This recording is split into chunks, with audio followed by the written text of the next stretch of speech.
Era para ser uma noite de festa, era para ser uma noite de despedida, com cara de alegria, para um jogador que tem a sua importância muito grande num dos melhores eras da história do Fluminense. E foi, de certa maneira. O John Arias se despediu, o John Arias teve toda uma despedida e uma festa à altura do que ele mesmo desejou ter.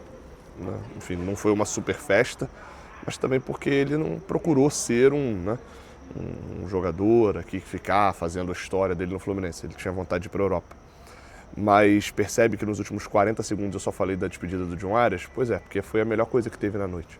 O Fluminense perdeu para o Cruzeiro, merecendo perder. E aí você pode falar, pô, Gabriel, uma análise meio maluca tua, né? Porque eu olhei aqui um aplicativo de estatística e você está dizendo que o time que mereceu perder teve 28 finalizações, você está dizendo que o time mereceu perder teve 70% de posse de bola, jogou 42 vezes a bola na área, trocou quase 3 vezes mais passe do que o time que mereceu ganhar. Tá maluco, Gabriel? O Fluminense botou 3 bolas na trave. O Fluminense foi muito superior ao Cruzeiro. Só que o futebol, ele tem uma questãozinha aí que você não pode olhar só o número. O número ajuda a explicar muita coisa. Por exemplo, o número ajuda a explicar que no primeiro tempo o Fluminense finalizou 7, o Cruzeiro 5. Sendo que 4 das 5 do Cruzeiro foram no gol. Só uma das 7 do Fluminense foi no gol. Isso ajuda a explicar o porquê que o Cruzeiro, que tem um time de muita qualidade, que desponta como um dos principais times para brigar pelo título brasileirão, talvez se neste momento seja até o principal, tem um estilo de jogo muito próprio, tem um estilo de jogo de um contra-ataque, utilizando a linha lateral, utilizando a velocidade do seu centroavante, que não é um centroavante imóvel, não é um centroavante parado, é um centroavante jovem, que tem velocidade, tem explosão e tem finalização. E estava utilizando muito esse corredor do lado direito. Se o lateral esquerdo tinha 16 anos, e daí? Bota ele para marcar o John Arias, meu amigo, e vai na fé. Bota sempre uma dobra para garantir, faz com que 2 volantes que nem são tratados como super volantes aí pelo Brasil, os 2 Lucas, né, o Romero e o Silva, bota um touro fisicamente ali, que é o Christian, que consegue arrastar a bola, tem tanto parte física quanto parte de qualidade técnica, para poder mover num camisa 10 que tem muita qualidade e ainda tem muita mobilidade, diferente do nosso. Isso tudo recheado a um ponta que é voluntarioso para marcar, é o canóbio deles, que é o Wanderson. Resultou no primeiro tempo do Cruzeiro que eles pareciam que sabiam exatamente o roteiro do jogo que eles iam ter. Num determinado momento na minha narração eu falei o seguinte, olha, estava 2-0 já. O Fluminense está num filme onde parece que só ele não sabe o roteiro do filme. Todo mundo ali está cumprindo o seu papel, está falando as suas falas, está fazendo tudo certinho, e o Fluminense está perdido. O Cruzeiro sabia exatamente o que fazer quando tinha a bola e teve uma chance, teve outra, 2 chances muito perigosas em 10 minutos, até que o Fluminense conseguiu acalmar um pouco o jogo. Só que o Fluminense acalmou, foi a hora que ele foi à frente, chegou e faltou desempenho ofensivo para criar nesse momento. O time era devagar, o time andava lento, um Nonato completamente apático em relação ao Nonato que a gente costumava ver. Um John Arias que não conseguia se livrar da marcação, talvez não esteja no seu auge. As últimas 2 partidas do John Arias antes dessa também não tinham sido no nível John Arias que a gente está acostumado. Tanto contra o Hilal quanto contra o Chelsea, o John Arias não faz partidas espetaculares, né?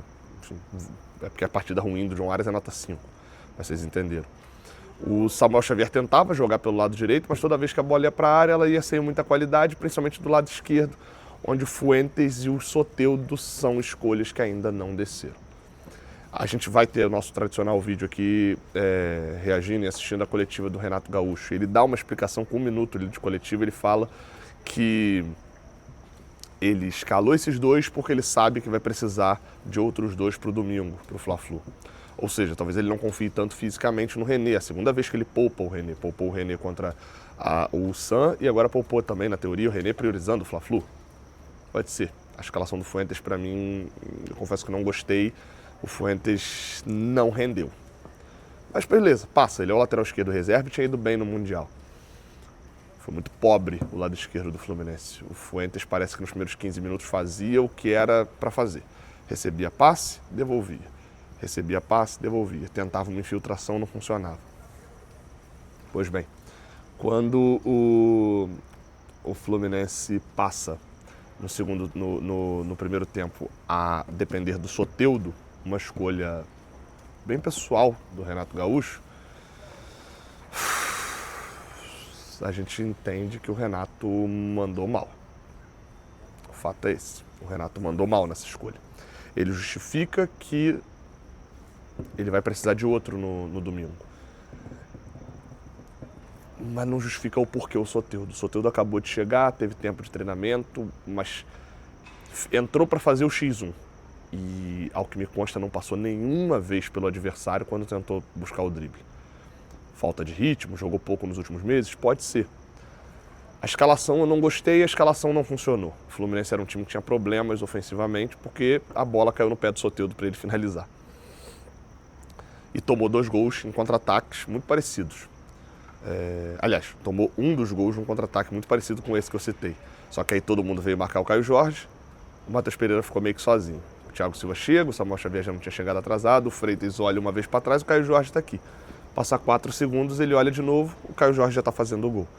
O Freitas também estava nesse modo desligado aí. Inclusive esse segundo gol está muito nessa conta. O Nonato é desarmado na frente e o Freitas desligado mais atrás. O primeiro gol é erro tático. Quem estava marcando o Fabrício Bruno? Ninguém. A marcação estava por zona e virou uma zona a zaga do Fluminense. O Samuel Xavier chega atrasado. Não, reveja o lance. O Samuel Xavier está marcando, acho que é o Caio Jorge, que está no segundo pau, enfim, qualquer outro ali que estava no segundo pau. Ele vai no Fabrício Bruno quando ele vê que ninguém está subindo. Por quê? O Freitas está viajando dentro da área. Talvez seria ele a atacar a bola. 2 gols e o Cruzeiro estava à frente do placar. Eu vou me repetir pela terceira vez uma frase que eu falei no Mundial. Falei, Copa do Mundo, às vezes, não leva desaforo, né? Você perde um jogo e está fora e não tem o que fazer, você não pode errar. Jogo contra equipe forte tá na mesma. Dá para tropeçar em um jogo ou outro, dá para tomar 1-0, dá para tomar uma virada do Ulsan, às vezes cabe. Contra esse Cruzeiro aí não dava não, meu amigo. Segundo tempo vem, o Renato decide não mexer. Ele fala que alguns jogadores entraram desatentos, eu inclusive identifiquei Nonato e Freitas. O Soteldo não estava desatento, o Soteldo estava mal. E o Renato segurou 21 minutos de Soteldo no segundo tempo. A mexida do Serna no lugar do Nonato melhora o time. O time passa a ter mais profundidade, passa a segurar as linhas do Cruzeiro, e o Cruzeiro tinha um pouquinho mais de receio de sair no contra-ataque. Seja porque já ganhava por 2-0, o resultado já estava construído, seja pela mexida do Renato. Mas não dá pra gente dizer que o segundo tempo é, né, só por si só alguma coisa. Quando eu pego aqui para ver a estatística do segundo tempo e eu vejo que o Fluminense teve, no segundo tempo, 21 finalizações, 70% de posse de bola. Que o Fluminense teve no segundo tempo, deixou o Cruzeiro trocar 100 passes apenas. Quando eu vejo que no segundo tempo o Fluminense deixou a equipe do Cruzeiro praticamente nem jogar a bola na área. Tentou cruzar uma vez e não cruzou. E o Fluminense tentou 29, eu vejo um time que tem uma dificuldade de criação. Mas isso é normal, uma tecla que a gente bate desde que o Ganso saiu do time. Não estou querendo o Ganso de volta no time, até porque está lesionado agora. Mas estou dizendo que o Fluminense tem dificuldade de criação. O Fluminense precisa buscar não só uma reposição para o John Arias, já precisava buscar uma reposição para o Ganso. Eu estou falando isso desde o início do ano. O Lescano não virou ainda o que se esperava. Pode ser que vire, pode ser que não. Mas a gente precisa de alguém para essa temporada. Alguém precisa que já esteja virado. Com dificuldade de criar, você faz o quê? Você joga a bola para a área. Com um centroavante baixo, você não vai ter rendimento nisso. Quando você depende de um ponta fazer essa criação num contra um e esse ponta não está jogando nada, você troca o ponta. Você tem outros no banco. O Serna entrou dando velocidade, mas a bola batia na área e não rendia muita coisa. 21 minutos foi o que demorou para o Renato Gaúcho entender e mexer. Tirou Soteldo, tirou Germancano, botou um centroavante de área lá dentro, que para mim hoje é o titular do Fluminense, é o Everaldo. Ou joga sem centroavante, ou é o Everaldo. Germancano, infelizmente, fisicamente não está entregando o que era a grande compensação para alguns momentos que ele não tem tanta técnica.